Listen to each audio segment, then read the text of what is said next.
नमस्कार भाइयों। आज का सेफ्टी प्रोफेशनल इंटरव्यू क्लासेस में आज का टॉपिक है चैप्टर 5 सेवरिटी इंडेक्स, गंभीरता सूचकांक। सेवरिटी इंडेक्स को जानने से पहले सेफ्टी स्टैंडर्ड को समझना जरूरी है कि व्हाट इज सेफ्टी स्टैंडर्ड। सुरक्षा मान क्या होता है? It is an international act to save the person and property. It is called safety standard. आदमी या संपत्ति को सुरक्षित रखने के लिए एक अंतरराष्ट्रीय अधिनियम बनाया गया है, उसी को आपको सेफ्टी स्टैंडर्ड कहते हैं, उसी को सुरक्षा मान कहा जाता है। अब दूसरा सवाल ये है, what is the importance of severity index? गंभीरता सूचकांक का क्या महत्व है? सेवरिटी इंडेक्स क्यों बनाया जाता है? Any company and organizations generally use severity to determine just how critical or serious the effects of an injury or illness can be. This can indicate an organization's safety performance. कोई भी company या organisation या संगठन बोलते हैं, आमतौर पर severity का उपयोग यह निर्धारित करने के लिए किया जाता है और यह निर्धारित करता है कि कंपनी में किस टाइप का सेफ्टी परफॉर्मेंस चल रहा है, सेफ्टी किस टाइप का फॉलो कर रहा है।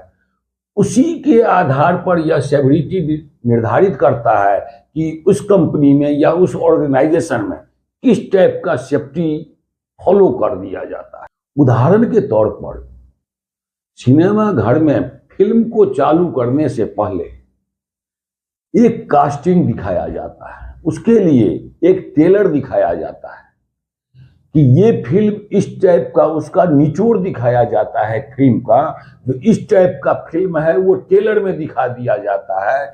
फिल्म चालू करने से पहले कास्टिंग दिखाया जाता है। उसी तरह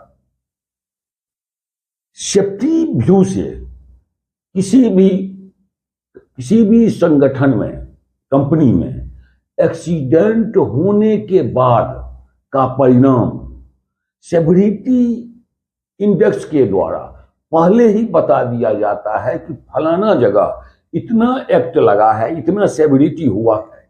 तो एक्सीडेंट होने के बाद का परिणाम, उसमें क्या इफेक्ट होगा आदमी पर, क्या ऑर्गेनाइजेशन पर इफेक्ट होगा और क्या सेफ्टी परफॉर्मेंस पर इफेक्ट पड़ेगा, प्रभाव पड़ेगा, उसको पहले ही सेवरिटी इंडेक्स के द्वारा ये संकेत दे देता है। यही इसका महत्व है सेवरिटी इंडेक्स का।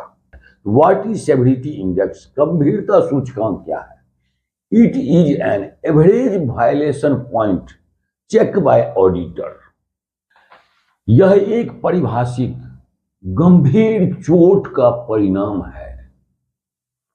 किसी को चोट लगेगा तो उसके बाद क्या स्थिति बनेगा,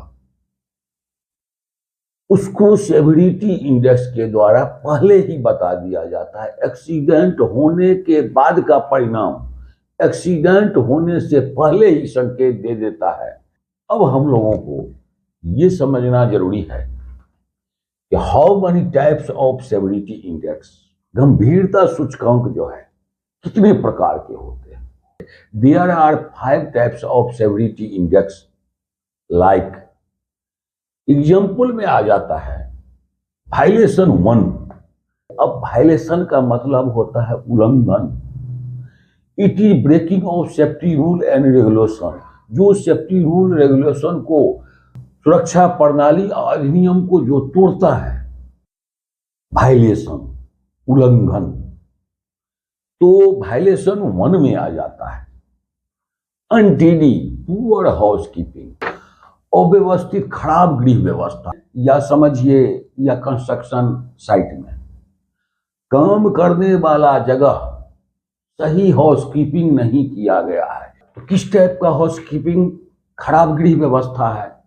तो जहां पर काम करने वाला जगह खराब है, खराब का मतलब उतना खराब नहीं है, खराब भी दो तरह का होता है। एक सिर्फ वायलेशन 1 में आता है सिर्फ पेपर, प्लास्टिक एंड डस्ट। जहां पर पेपर, प्लास्टिक, डस्ट, कटा फटा बोरी रखा हुआ होगा, वो आपको सेवरिटी कहते हैं का भाई सेवरिटी 1 बोला जाता है, उसको वायलेशन 1 में रखा गया है। गंभीरता सूचकांक वहां 1 लगाया जाता है। दूसरा आ जाता है वायलेशन 2। दूसरा हो गया untidy access blocked sets a bad example. अव्यवस्थित पहुंच को काला करना एक बुरा उदाहरण प्रस्तुत करता है। पहुंच तो गड़बड़ है ही, वो तो ये वायलेशन 1 में बताया गया है, पेपर, प्लास्टिक, डस्ट फेंका हुआ है।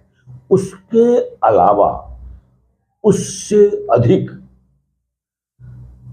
एक्सेस ब्लॉक्ड, कहने का मतलब आने जाने वाला रास्ता पर सामान रखा हुआ है, वो वायलेशन 2 में आता है। सेवरिटी 2 वहां लगाया जाता है। एग्जाम्पल के आधार पर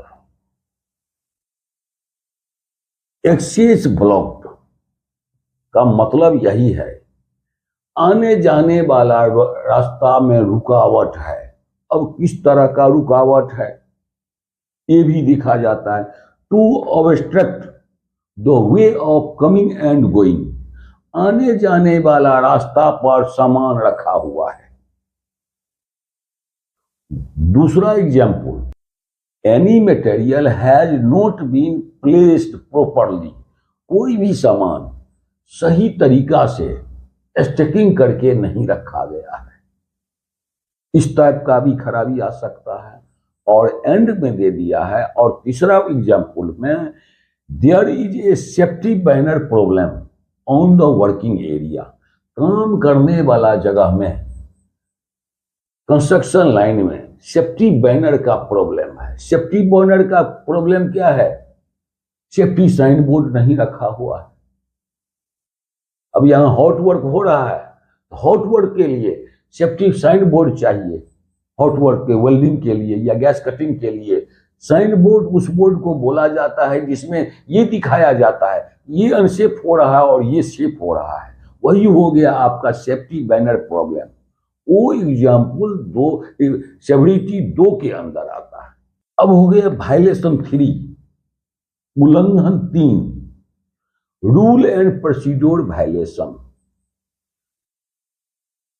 like the breaking of safety rule and regulation, unsafe act like PPEs, unsafe practice and potential injury etc. Violation 3 rule and procedure violation का अर्थ होता है सुरक्षा नियमों और प्रक्रियाओं का उल्लंघन करना। सुरक्षा नियमों और जो भी बनाया गया है सुरक्षा नियम और प्रक्रिया, उसका उल्लंघन करना, उसको नहीं मानना, वायलेशन 3 में आता है। जिससे अनसेफ एक्ट हो गया। अनसेफ एक्ट 2 तरह का होता है। एक आ जाता है पीपीज में आ जाता है, निजी सुरक्षा उपकरण का उपयोग नहीं किया, वो भी अनसेफ एक्ट आता है। दूसरा आ जाता है अनसेफ प्रैक्टिस। अनसेफ प्रैक्टिस उस प्रैक्टिस को बोला जाता है जो मशीन में गड़बड़ी है, वेल्डिंग मशीन, ग्राइंडिंग मशीन या प्लाई कटिंग मशीन में गार्ड लगा हुआ नहीं है, फिर भी उसको आदमी चला रहा है, ये अनसेफ प्रैक्टिस में आ जाता है। और आपका तीसरा आ जाता है पोटेंशियल इंजुरी, संभावित चोट उसमें कितना आएगा, उसका परिणाम क्या होगा, ये आ जाता है वायलेशन 3 के अंदर जाता है। तो एग्जाम्पल में हो गया not using PP, working on unprotected machine, बिना सुरक्षा वाली मशीन में काम करना। वायलेशन 3 में मैं ये भी बता रहा हूं, काम करने वाला किसी भी मशीन में मैकेनिकली या इलेक्ट्रिकली उसमें खराबी है, फिर भी उस मशीन को आदमी जानबूझकर चला रहा है, वही अनसेफ प्रैक्टिस में आ जाता है। जो एग्जाम्पल के तौर पर not using PPEs and working on unprotected machine, बिना सुरक्षा वाली मशीन में काम करना। उसके बाद आता है वायलेशन 4, उल्लंघन 4, उल्लंघन 4, सेवरिटी 4। देखिए अब किसमें लगाया जाता है। Unsafe condition, serious hazards can cause serious injury if not corrected. काम करने वाला जगह असुरक्षित है, और उस असुरक्षित जगह को अगर ठीक नहीं करेगा, उसको अगर सही नहीं करेगा, तो किसी भी समय सीरियस हजार्ड्स हो सकता है, सीरियस एक्सीडेंट हो सकता है। वो आ जाता है, आप वायलेशन 4 में आ जाता है। कहने का मतलब है जो ऐसा असुरक्षित जगह जहां पर आदमी को काम करने से कभी भी एक्सीडेंट और सीरियस हजार्ड्स हो सकता है, अगर उस असुरक्षित जगह को अगर ठीक नहीं किया गया, तब उसको सीरियस हजार्ड और कभी भी घटना या दुर्घटना वहां पर हो सकती है। वो वायलेशन 4 के अंदर आता है, सेवरिटी 4 वहां लगाया जाता है। एग्जाम्पल के तौर पर थोड़ा ध्यान दीजिएगा, बता रहा हूं। No height protection in scaffolding platform. Scaffolding platform पर, काम करने वाला जगह पर कि हाइट में कोई प्रोटेक्शन नहीं दिया गया है, नो हैंडलिंग है, नो लाइफलाइन बंधा हुआ है, आदमी कभी भी उस पर से गिर सकता है। दूसरा हो गया no barricading in working at height. ऊंचाई पर काम करते समय कोई बैरिकेडिंग नहीं किया गया है, जिसके कारण आदमी कभी भी गिर सकता है। ऐसे जगह में वायलेशन 4, सेवरिटी 4 लगाया जाता है, उल्लंघन 4 लगाया जाता है। तीसरा उदाहरण हो गया नो प्रोटेक्शन इन एक्सकैवेशन पिट। गड्ढा के अंदर कोई प्रोटेक्शन, कोई सुरक्षा नहीं दिया गया है, वो आ जाता है आपका वायलेशन 4 के अंदर। जैसे मैं एक और उदाहरण देना चाहता हूं। गड्ढा के अंदर सॉइल कभी भी कोलैप्स करके आदमी के ऊपर गिर सकता है, आदमी नुकसान हो सकता है, वो आ जाता है सेवरिटी 4 के अंदर। Poor illumination in the work place. काम करने वाला जगह में लाइटिंग व्यवस्था सही नहीं है, ये भी वायलेशन 4 के अंदर आता है। अब मैं क्लियर कर देना चाहता हूं, वायलेशन 4 अनसेफ कंडीशन में लगता है। अनसेफ कंडीशन में no height protection in scaffolding platform. Scaffolding platform के ऊपर कोई सुरक्षा हाइट प्रोटेक्शन नहीं दिया गया है। No barricading in working at height. Working height में बैरिकेडिंग नहीं किया गया है। No protection in excavation pit. गड्ढा के अंदर कोई सुरक्षा व्यवस्था नहीं किया गया है। और poor illumination in the work place. काम करने वाला जगह में लाइटिंग व्यवस्था सही नहीं है। और निजी सुरक्षा उपकरण का उपयोग जो आप बताए वायलेशन 3 में लगता है। अगर हाइट में आदमी 1 person working at height without safety belt anchoring, अगर हाइट में सेफ्टी बेल्ट नहीं पहनेगा, सेफ्टी बेल्ट का एंकरिंग नहीं करेगा, वो भी वायलेशन 4 के अंदर आ जाता है। वायलेशन 4, सेवरिटी 4 क्लियर हो गया। वायलेशन 5 उसके बाद आता immediate serious injury potential. Stop work and correct immediately can cause serious injury और डेथ। सेवरिटी 5 वहां पर लगाया जाता है, वायलेशन 5, जहां पर आदमी को डेथ होने का चांस है, फेटिलिटी होने का चांस है, वहां पर सेवरिटी 5 लगाया जाता है। इसमें यह बताया जाता है सेवरिटी 5 में तत्काल, अभी तुरंत गंभीर चोट और डेथ होने का चांस है, आदमी को फेटिलिटी होने का चांस है, जिसके लिए अभी तुरंत काम को बंद करना है और इमीडिएट, अगर इसको सही नहीं किया गया, immediate can cause serious injury और डेथ। अगर इसको करेक्ट इमीडिएटली, अगर इसको तुरंत ठीक नहीं किया गया तो कभी भी सीरियस इंजरी और फेटल डेथ आदमी का हो सकता है। ये हो गया आपका सेवरिटी 5, वायलेशन 5 में आता है।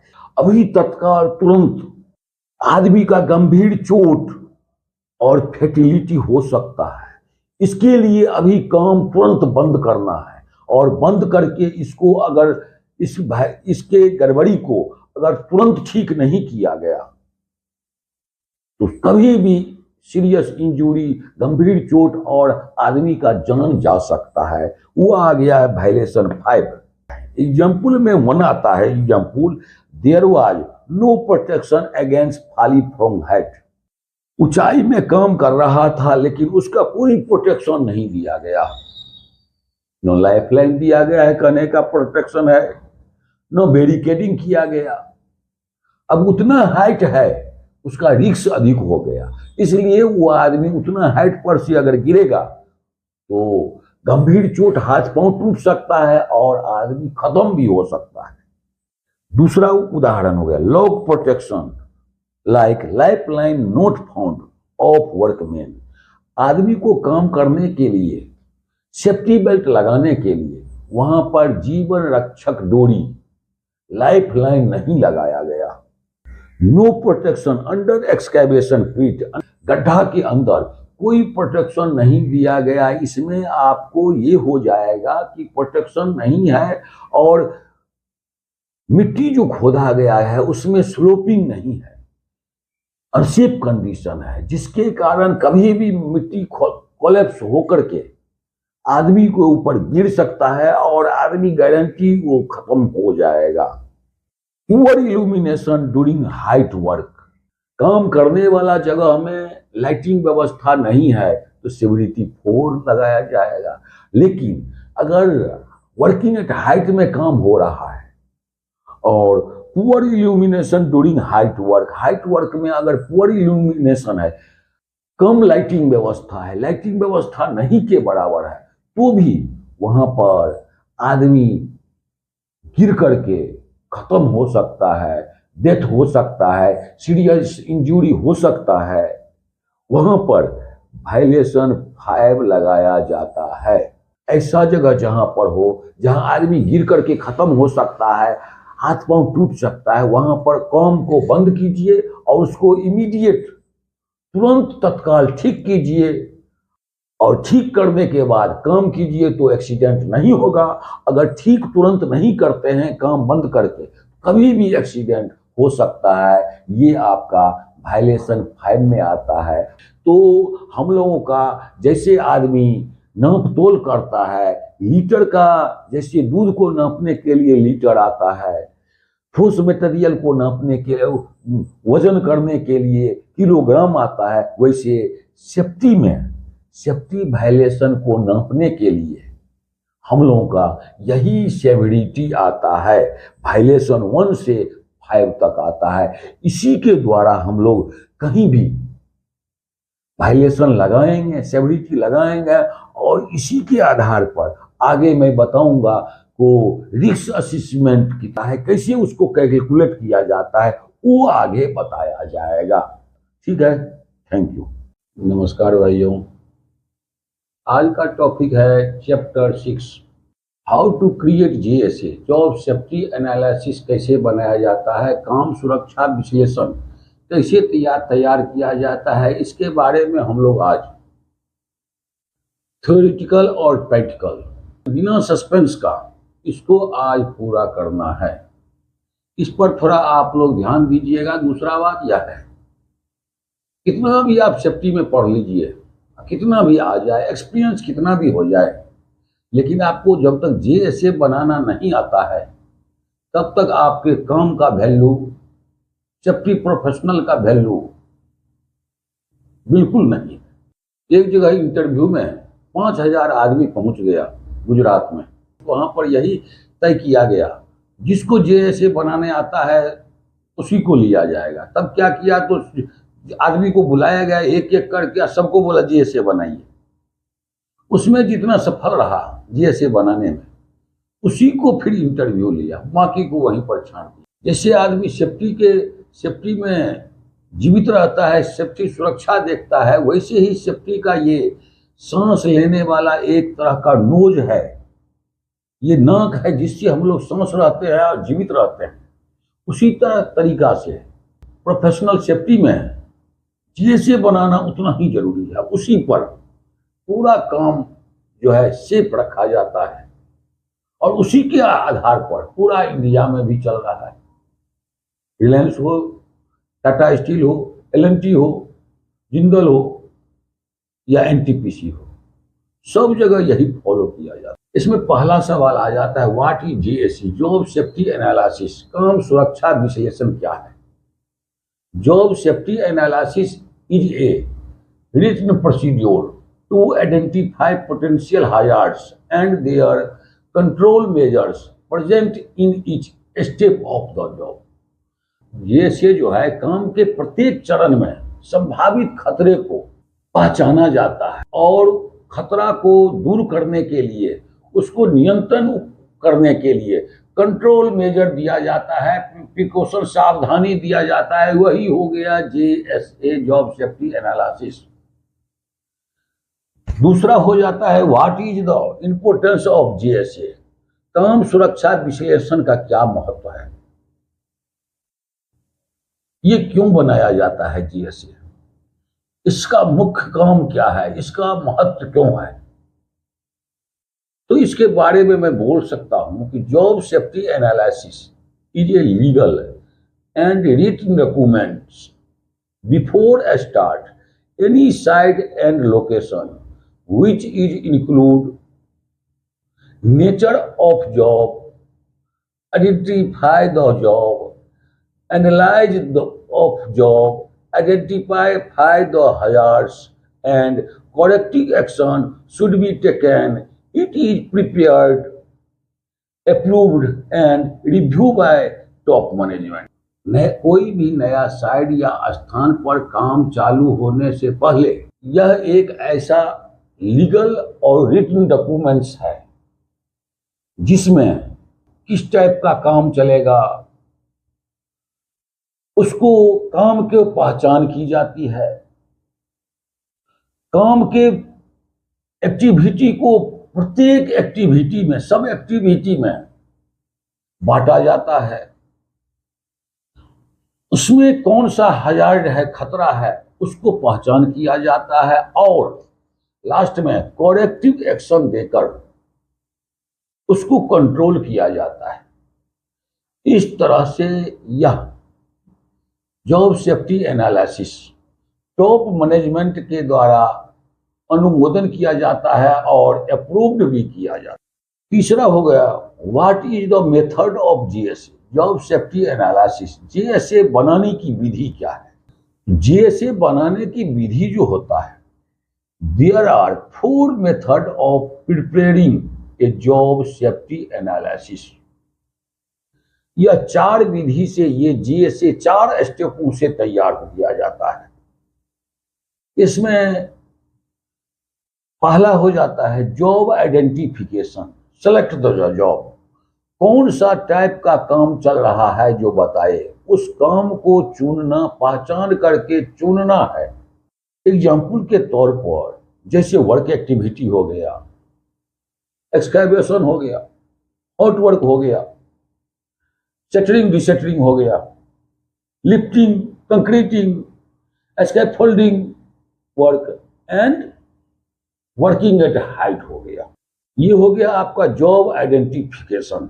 दूसरा हो गया जॉब एनालिसिस, काम को विस्तार रूप में विश्लेषण करना है। Break down the job into successive method, what things are needed to complete this task. Job analysis, इसमें काम को विस्तार रूप में स्टेप बाय स्टेप विभाजित करना है और एक्टिविटी को, सब एक्टिविटी में, कार्य गतिविधि को उपकार्य गतिविधि में छोटे छोटे टुकड़ों में बांटकर, जैसे what things are needed to complete those task, कोई भी एक्टिविटी हो जीएसए में, चाहे एक्सकैवेशन हो, वर्किंग एट हाइट हो, शटरिंग डिसर्टिंग हो, कंक्रीटिंग हो, उसमें सबसे पहले तो पहला हुआ वर्क एक्टिविटी। तो वर्क एक्टिविटी क्या होगा? तो वर्क एक्टिविटी हो गया आपका एक्सकैवेशन, मान लीजिए, तो हो गया पहला वर्क एक्टिविटी। उसमें काम को पूरा करने में क्या क्या चीज लगेगा? तो किसी भी काम को पूरा करने में 4 चीजों की जरूरत होती है, 4 थिंग्स। पहला हो गया मेन, आदमी की जरूरत होती है। दूसरा हो गया, अब आदमी में हो गया राम, श्याम, गौतम, सीता, लक्ष्मण, जो भी बोलिए, आदमी हो गया। Skilled, unskilled, high skilled, foreman, engineer, सब आ गया। दूसरा में आ गया मटेरियल। मटेरियल में आपका हो जाता है स्टील मटेरियल हो, सॉइल मटेरियल हो, केमिकल मटेरियल हो, वुडन मटेरियल हो, वो मटेरियल आ जाता है। उसके बाद आ जाता है इक्विपमेंट। आपका कौन सा इक्विपमेंट उसमें यूज होगा? अगर मोबाइल इक्विपमेंट होगा, चलने वाला गाड़ी का यूज होगा, या लिफ्टिंग इक्विपमेंट होगा, या पावर टूल्स होगा, या लिफ्टिंग टूल्स होगा, वो आ गया आपका इक्विपमेंट हो गया। और लास्ट में आ जाता है इन्वायरमेंट। इन्वायरमेंट हो गया our surrounding area and atmosphere, it is called environment. Environment में वर्किंग एरिया को 3 भागों में बांटा जाता है। 3 भागों में बांटने का विभाग इसलिए है, जो अगर मैं यहां हूं तो 0 लेवल पर हूं। 0 लेवल का हजार्ड्स अलग होता है खतरा, इसमें स्लिप टिप फॉल होता है, हाउसकीपिंग गड़बड़ी होगा। माइनस लेवल है तो आपका एक्सकैवेशन हो गया, तो fall of person, fall of material into the excavation pit। अगर प्लस लेवल है तो वर्किंग एट हाइट हो गया, तो वर्किंग एट हाइट में का हजार्ड्स हो गया, fall of person from height, fall of material from height, ऊंचाई पर से आदमी को गिरना, ऊंचाई पर से मटेरियल का गिरना, और वर्किंग प्लेटफॉर्म में गड़बड़ी होना, वो हो गया। इसलिए यहां 4 चीजों की जरूरी होती है। तो मेन हो गया material, equipment, environment, working place में आ गया। किसी भी काम को पूरा करने में 4 चीजों की जरूरत होती है। 4 ही तरह के खतरा को आप देखते हुए, इसी खतरा से आपका पूरा जीएसए बनकर तैयार हो जाएगा। तीसरा पॉइंट आ जाता है हजार्ड आइडेंटिफिकेशन, खतरों की पहचान करना। किस टाइप का काम चल रहा है, उसमें किस टाइप का खतरा है, और कितना खतरा है, उसमें कितना इंजुरी है, इसका पता लगाना ही हजार्ड आइडेंटिफिकेशन बोला जाता है। खतरा का पता लगाने के लिए एक तरीका है 6 डायरेक्शन ऑफ हजार्ड्स। खतरों की 6 दिशा, वर्क एरिया को 6 दिशा को देखना जरूरी है। जैसे look up, look down, look around, like left, right, front, back, आगे पीछे, ऊपर नीचे, दायां बायां, यही हो गया 6 डायरेक्शन ऑफ हजार्ड्स। खतरों की 6 दिशा देखना, इसमें आपका हजार्ड आइडेंटिफिकेशन, खतरों की पहचान आ जाएगा, पहला तरीका। दूसरा तरीका यह है what are types of hazards, खतरा कितने तरह का होता है। There are 8 types of hazards, 8 तरह का खतरा पूरा दुनिया में, कंस्ट्रक्शन लाइन में जितना भी वर्क एक्टिविटी है उसमें 8 ही तरह का हजार्ड्स होता है, खतरा आता है। जिसमें पहला हो गया फिजिकल हजार्ड्स, शारीरिक खतरा। फिजिकल हजार्ड्स आदमी का खतरा हो जाता है dust, noise, vibration, heat, smoke. Dust सांस द्वारा, नाक द्वारा अंदर जाने का खतरा, जिससे फेफड़ा खराब हो जाता है। वाइब्रेशन, कंपन से शरीर नुकसान हो जाता है, शरीर में दर्द होता है। गर्मी से हीट लग जाता है और किसी विषैला पदार्थ को स्मोक सूंघने से या नाक द्वारा अंदर जाने से भी फेफड़ा लेंस सब खराब हो जाता है। फिजिकल हजार्ड्स में फिजिकल इंजरी आ जाता है, आई इंजरी, बर्न इंजरी और कट इंजरी होता है। ये हो गया आपका फिजिकल हजार्ड्स। दूसरा हो गया मैकेनिकल हजार्ड्स, मशीनरी खतरा।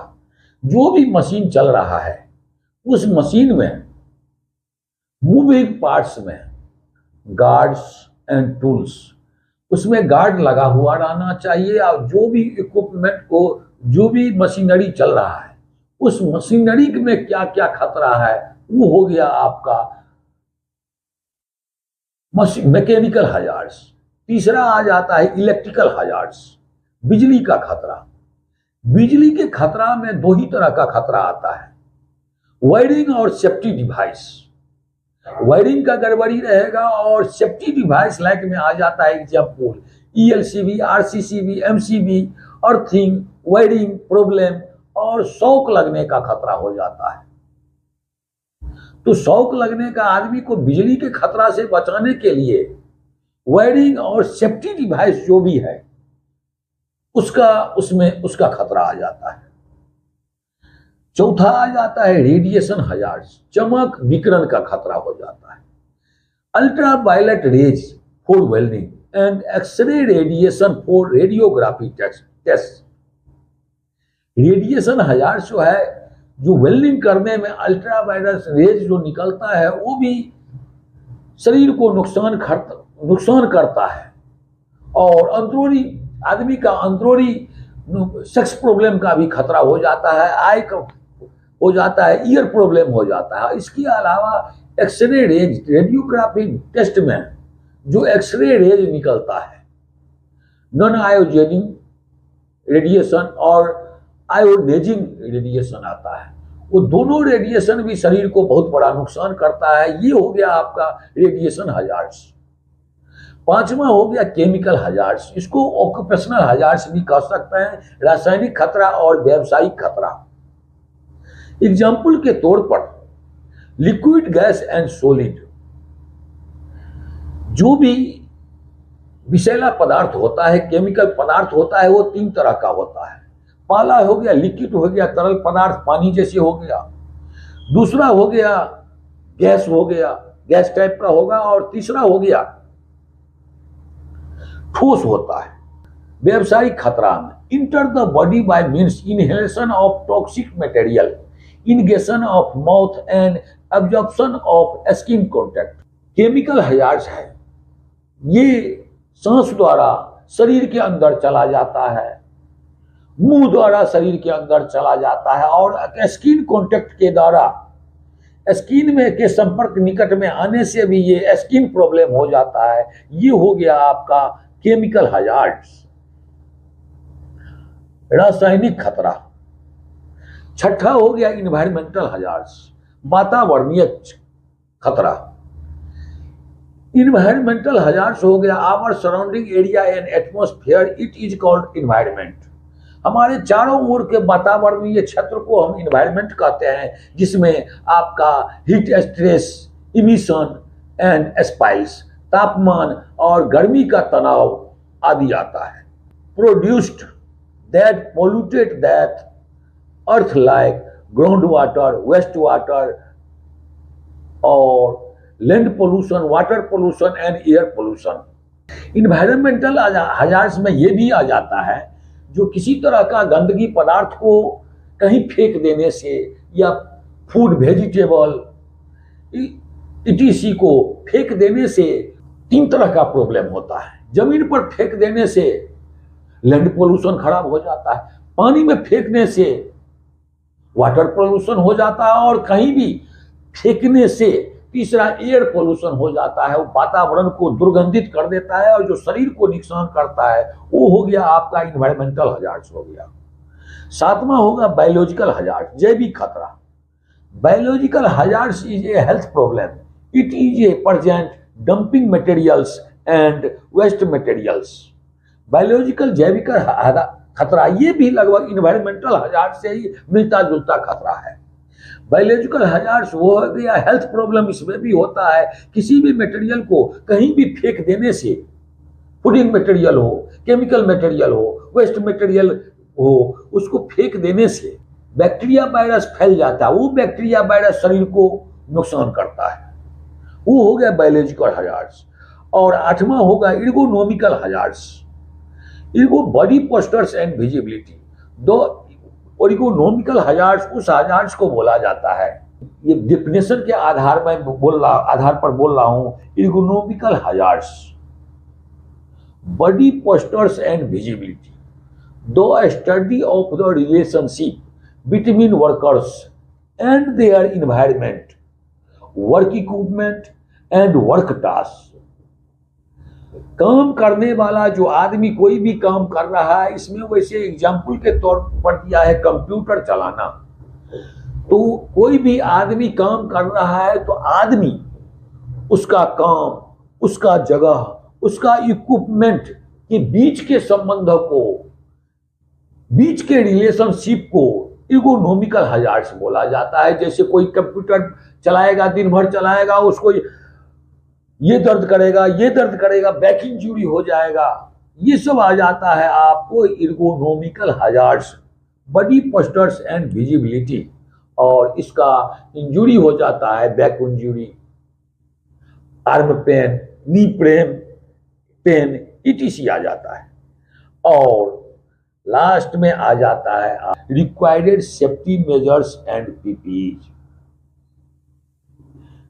एक तरफ हो गया वर्क एक्टिविटी, दूसरा तरफ हो गया हजार्ड्स, और तीसरा में लास्ट में आ जाता है रिक्वायर्ड सेफ्टी मेजर्स, आवश्यकता अनुसार सुरक्षा देना और निजी सुरक्षा उपकरण का उपयोग करना, ये आ जाता लास्ट में।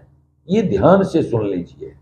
इन this the risk has to be reduced to a present by taking necessary safety measures.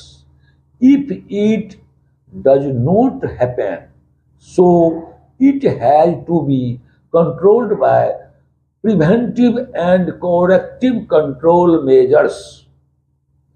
जितना तरह का भी हजार्ड्स है, उस हजार्ड्स को आवश्यकता अनुसार आप सुरक्षा देकर, PPE निजी सुरक्षा उपकरण पहनाकर उस हजार्ड को घटाकर 0% कर देना है। और अगर वो खतरा, वो हजार्ड्स 0% नहीं हुआ तो दोबारा कोरेक्टिव एक्शन देकर, प्रिवेंटिव एक्शन देकर, या तो दोनों एक्शन देकर उसको हजार्ड्स को घटाकर 0% कर देने को ही हम JSA बोला जाता है। उसी को जॉब सेफ्टी एनालिसिस बोला जाता है, जिसमें प्रैक्टिकल के आधार पर मैं दे दिया हूं। वर्क एक्टिविटी क्या है? एक्सकैवेशन है। एक्सकैवेशन में को सब एक्टिविटी में बांटिएगा, जॉब एनालिसिस कीजिएगा तो मेन मटेरियल, इक्विपमेंट और वर्क इन्वायरमेंट हो जाता है, जिसमें हो गया एक्सकैवेशन हो गया, आदमी का जरूरत पड़ेगा, मटेरियल में सॉइल हो गया, और इक्विपमेंट में एक्सकैवेटर हो गया। वो एक्सकैवेशन गड्ढा हो गया, पिट हो गया, और एक्सकैवेशन जब ये हो गया तो उसमें पानी भरेगा तो डिवॉटरिंग हो जाएगा। ये हो गया वर्क एक्टिविटी। उसका हजार्ड्स हो गया fall of person and fall of material and fall of equipment into the excavation pit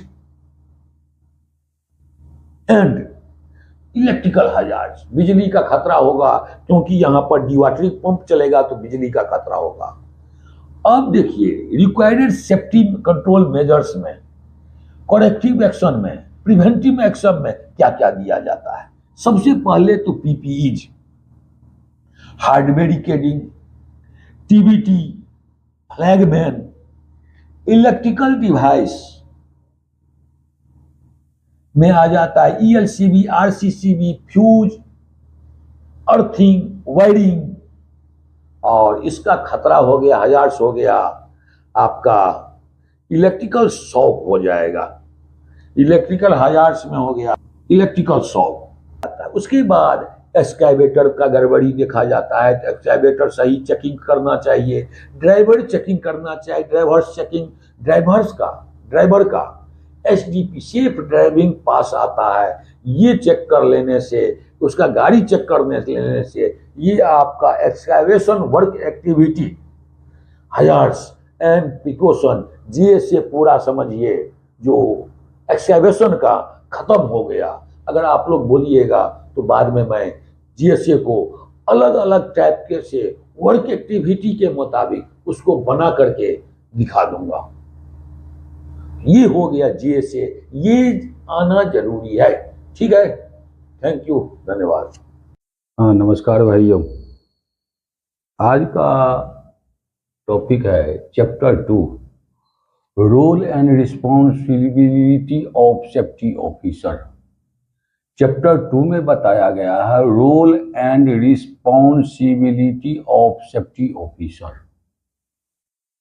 हमको एक जगह इंटरव्यू में पूछ दिया गया, what is the role and responsibility of safety officer, safety officer का क्या रोल है। तो मैंने बोल दिया जो टीबीटी करा रहा हूं। तो टूल बॉक्स तो कौन देता है, बोला मैं देता हूं। ये मैंने गलत बोल दिया था।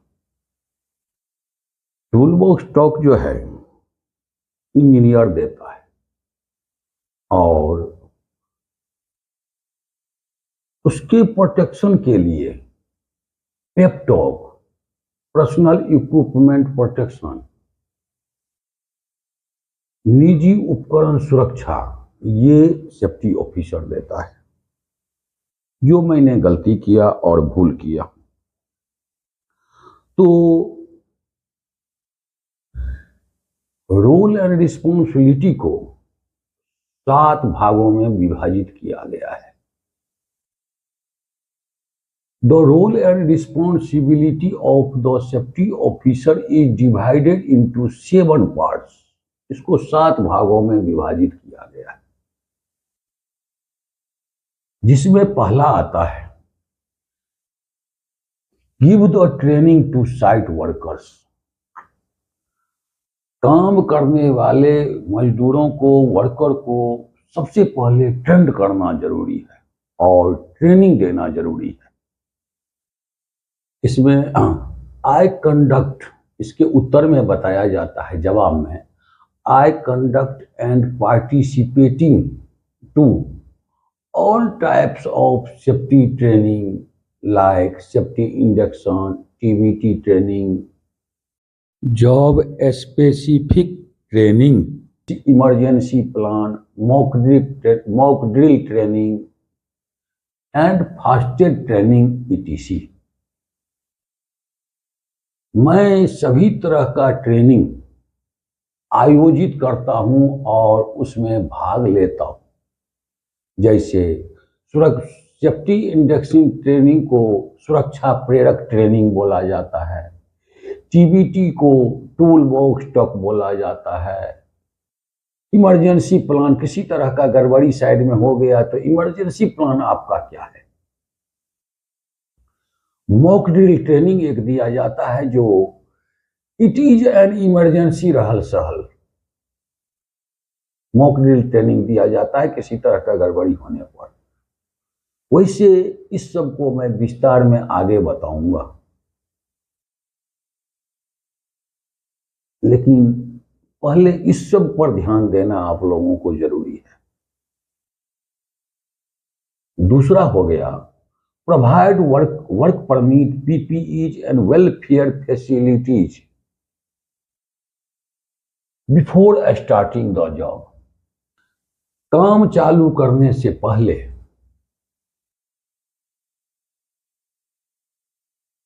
काम चालू, साइट पर काम चालू करने से पहले वर्क परमिट देता हूं, इंश्योर कराता हूं, पीपीजी इंश्योर कराता हूं और वेलफेयर फैसिलिटीज भी उपलब्ध कराता हूं। इसके उत्तर में बताया गया है, जवाब में मैं ये बोल सकता हूं, I ensure work permit, PPEs and welfare facilities provide at site on the workplace through line manager environment management plan। मैं लाइन मैनेजर के द्वारा, साइट इंचार्ज के द्वारा वर्क परमिट इंश्योर कराता हूं, पीपीई निजी सुरक्षा उपकरण इंश्योर कराता हूं और वेलफेयर फैसिलिटीज भी इंश्योर कराता हूं, सुनिश्चित करता हूं, जिसमें वेलफेयर फैसिलिटीज में आ जाता है आपका वॉशिंग फैसिलिटी, पीने का पानी हो गया, rest shed, drinking water, toilet, ये सब आता है। तो दूसरा में हो गया ये चीज। तीसरा में हो गया check the site equipment. Site की इक्विपमेंट को चेक करता हूं, जो भी इक्विपमेंट चल रहा है उसको हम लोग चेकिंग करते हैं और इंस्पेक्शन करते हैं। तीसरा में बताया गया है, इसके जवाब में बताया गया है, I prepare all types of written documents and follow them based on the checklist। मैं चेकलिस्ट के आधार पर प्रत्येक तरह का डॉक्यूमेंट्स तैयार करता हूं साइड में होने वाले, like GSA, lifting tools and tackles, risk assessment sheet, power tools, electrical equipment, lifting tools and tackles, mobile equipment and working at height and excavation etc। अब जो मैंने बताया GSA, जॉब सेफ्टी एनालिसिस का भी अलग अध्याय, अलग चैप्टर है, वर्क परमिट का भी अलग चैप्टर है, रिस्क असेसमेंट शीट का अलग चैप्टर है।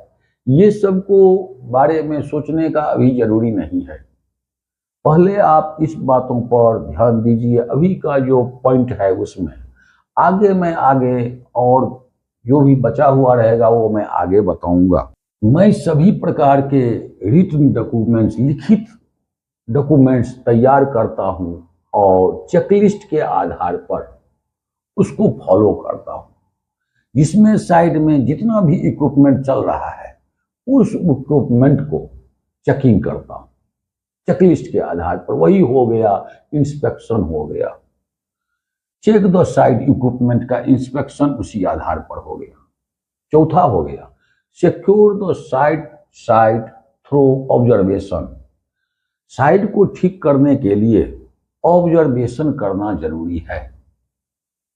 आई कंटिन्यूअस मॉनिटरिंग आउटसाइड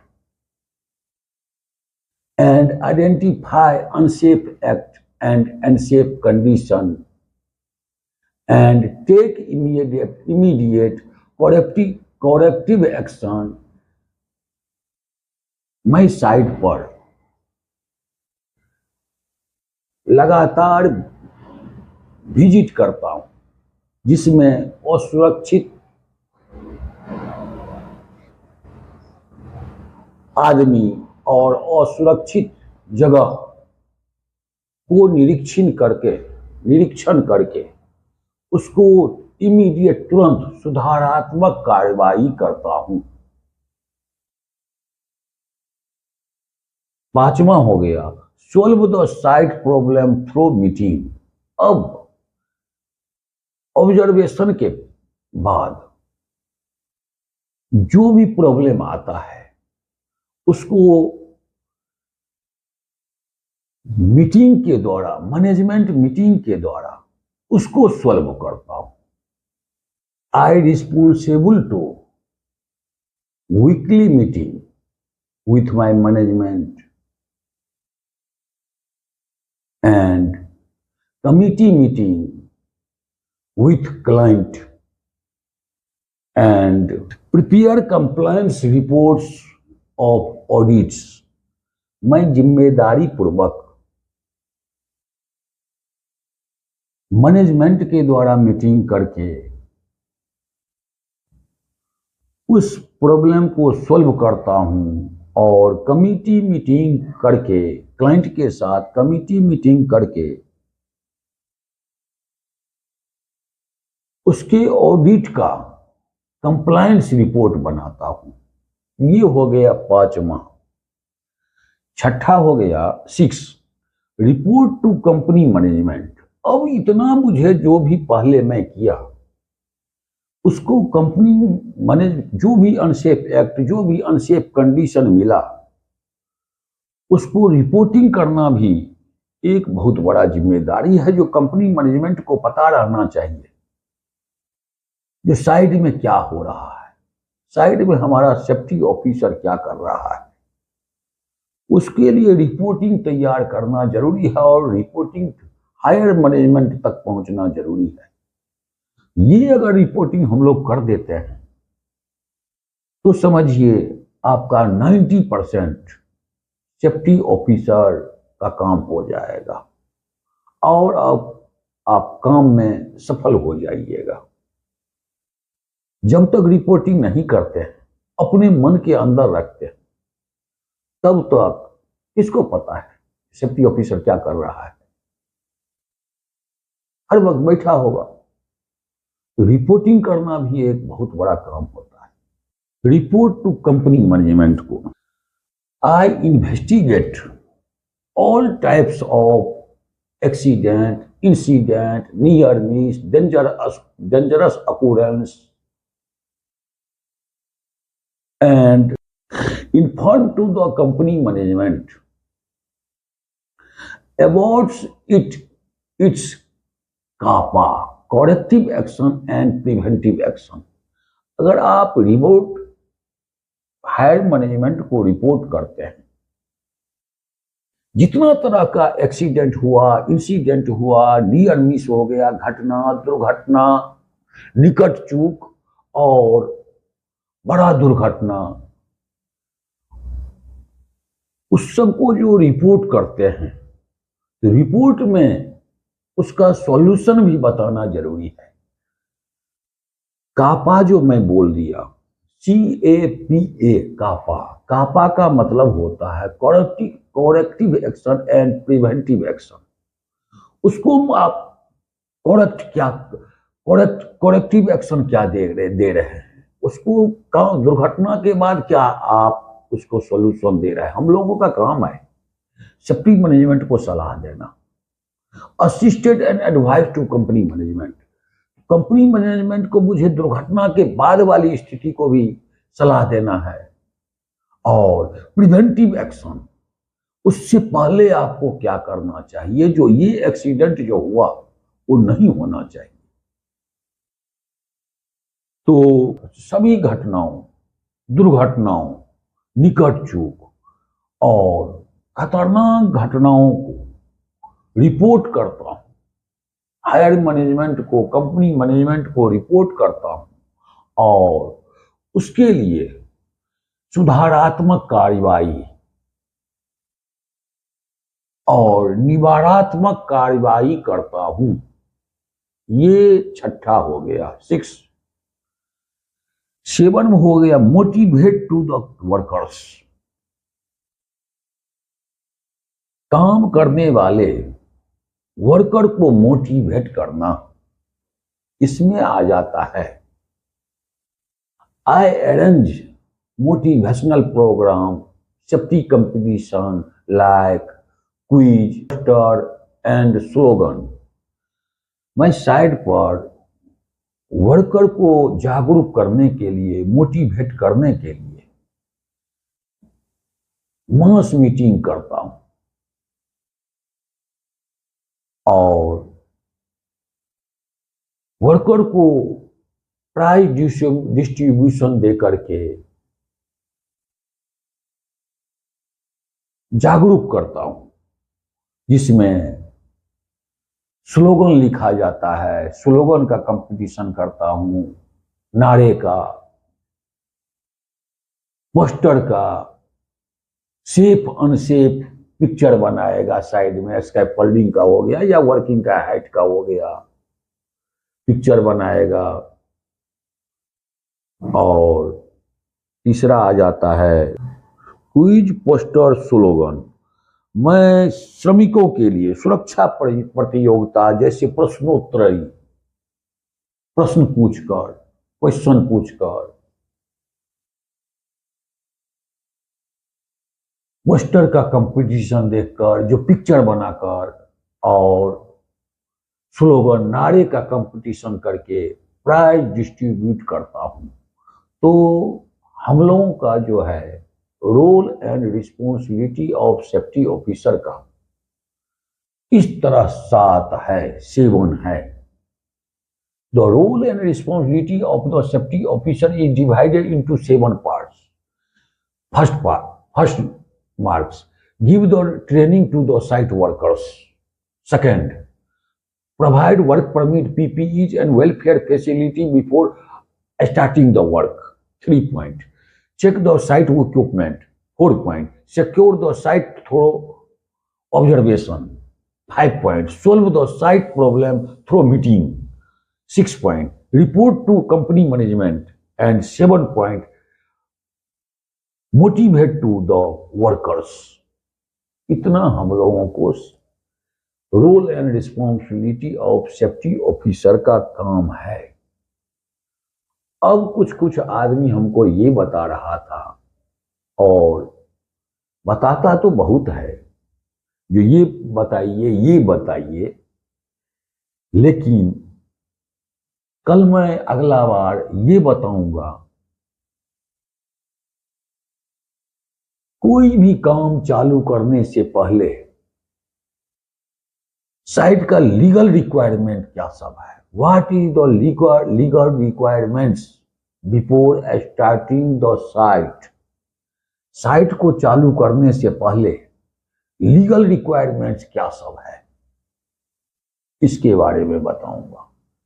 ठीक है, थैंक यू, धन्यवाद।